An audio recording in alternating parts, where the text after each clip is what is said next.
Hello, my Sagittarius babies at sa inyo mga cross-watchers. So, keep in mind, general reading po ito. Maring mag-resonate, maring hindi. Kunin nyo na lang po kung para sa inyo and leave the rest. Maring mag-shift ang energies or magkabaliktad ang sitwasyon. Kaya kayo na pong bahala kung saan kayo nakalugar sa reading natin. Okay? So, let's see.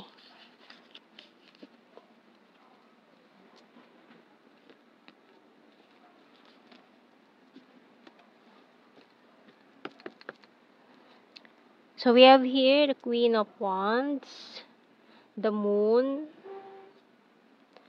Nine of Swords, Five of Pentacles, the Ace of Pentacles, Eight of Pentacles, the Page of Wands, and the Ten of Swords. Ooh. Bottom card, ouch, Three of Swords. Oh my goodness. So, feeling betrayed ang ating mga Sag babies dito, ha? Maaaring, iniinda mo yung ginawa nitong taong ito na who betrayed you, binackstab ka, naging cause itong heartache mo ngayon, no? Kaya parang, ayan, no, with this Nine of Swords natin dito, ay kitang-kita sa aura mo ngayon, sa itsura mo ngayon na you are stressed, na hindi mo akalain na ganito yung gagawin sa'yo nitong taong ito. And, pero binabaliwala mo eh. Ayaw mo ipakita sa mga tao sa paligid mo na nasasaktan ka, you're in pain. Binabaliwala mo lang. Sinusubsob mo na lang yung sarili mo sa trabaho to forget everything. Ayan, so tingnan natin. Sinasarili mo lang eh, wala kang pinagsasabihan. So we have here Diamond, Dreamcatcher, Medication, Bell, Lighthouse, and Butterfly. So, yung bottom card natin dito, Pencil. So, may mga mistakes din from the past na parang pinanghihinayangan ka, mga decision making na pinanghihinayangan ka. You are moving on na pero may mga alaala pa rin sa nakaraan na parang bumabalik-balik sa iyong alaala ngayon. Or mga panghihinayang na mga desisyon, ganyan. So,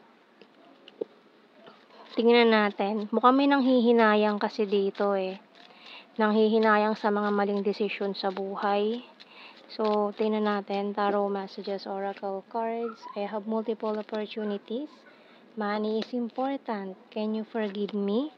We're compatible to each other. Kasi parang nga ito, past person to eh, na nanghihinayang na maring pinili niya yung mga opportunities or trabaho over you.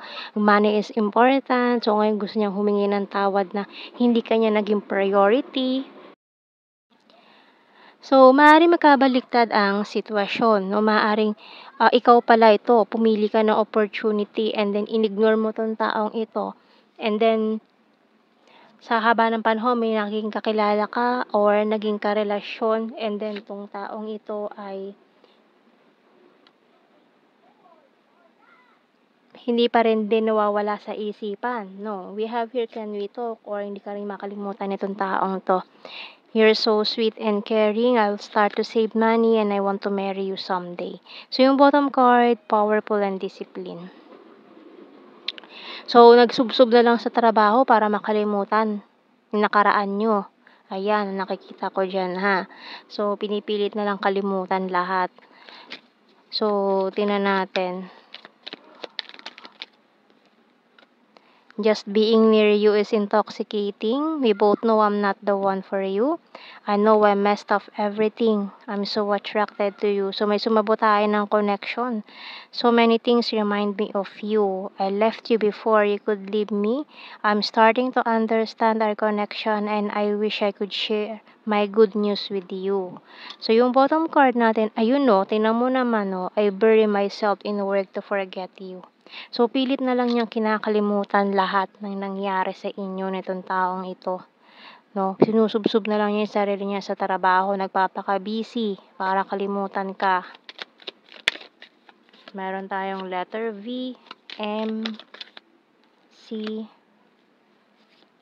I, letter E,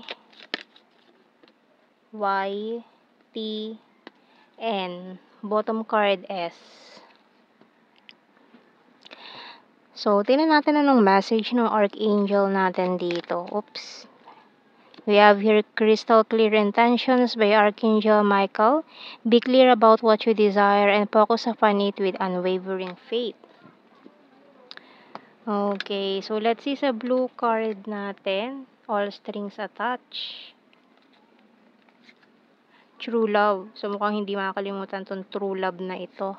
And union of hearts. Oh, so may pag-asa pa ito, ha? Lalo na kung true love naman pala kayo. Ayan. So, tingnan natin sa general signs and messages.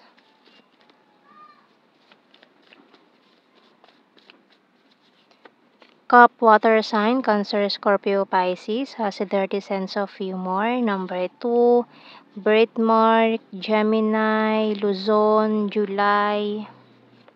Soon.